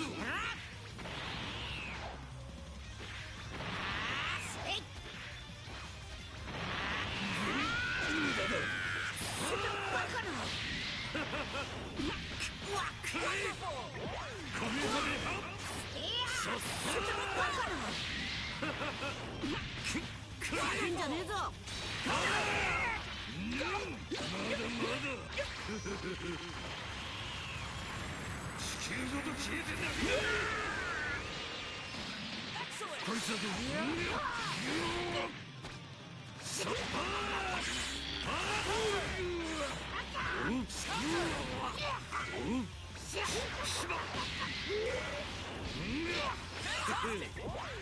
ピードには自信がある。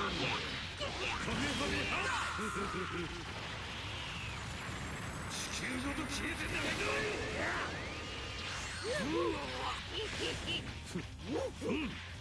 そろそろ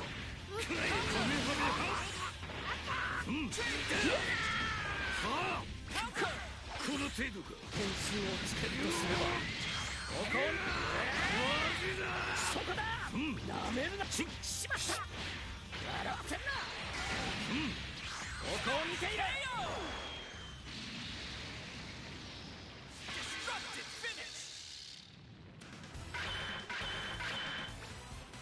礼は言わんぞ。この戦いを通じて俺はもっと強くなった。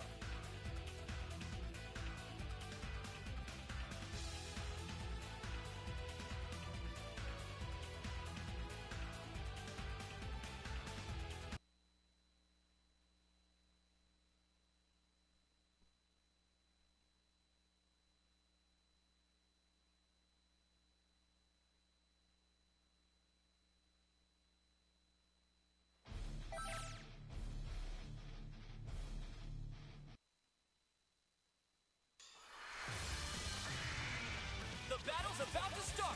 Good luck!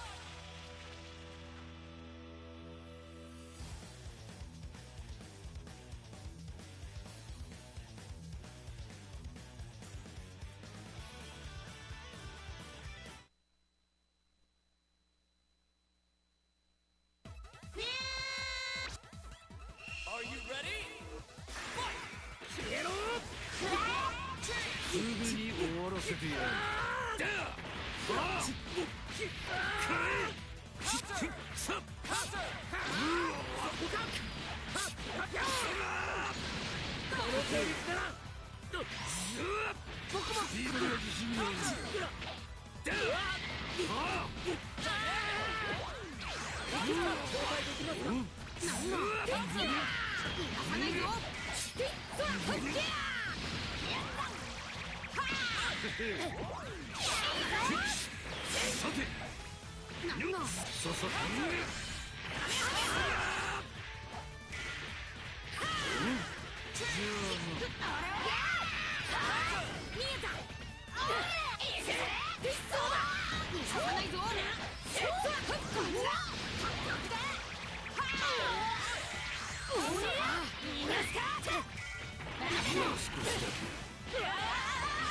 飛ばすぞ。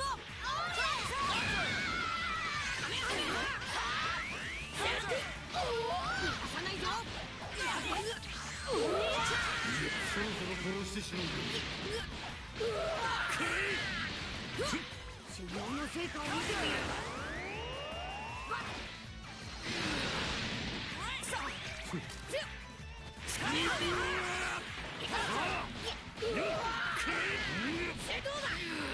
この程度やっと全体にこの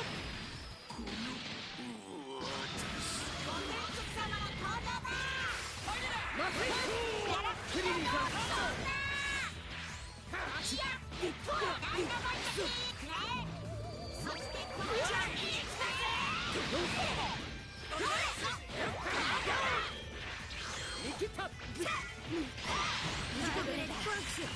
んに決まってる。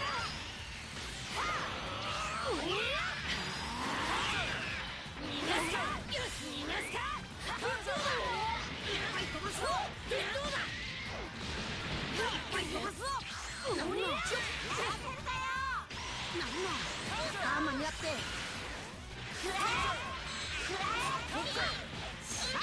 任せてください。この攻撃なら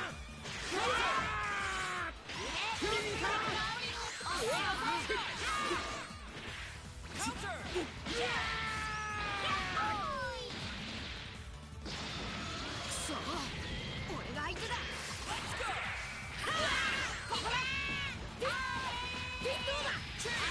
間に合って手を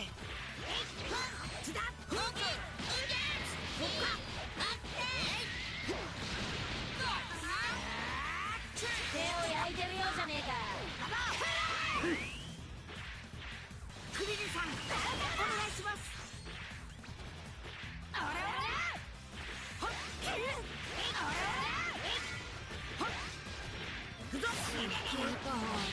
だまだそんなバカな。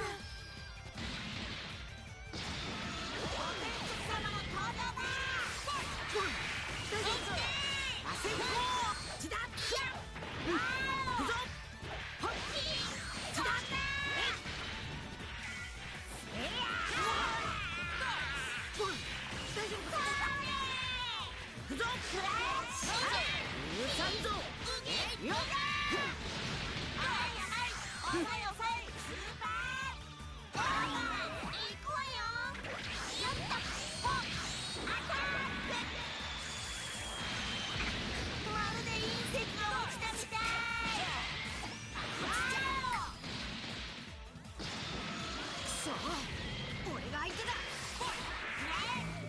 そしてこの人が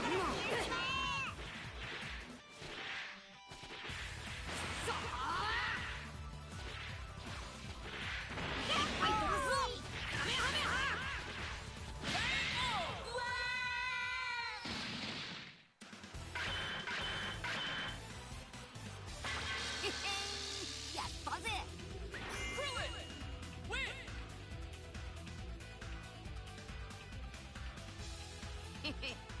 ちょっとは様になったかな。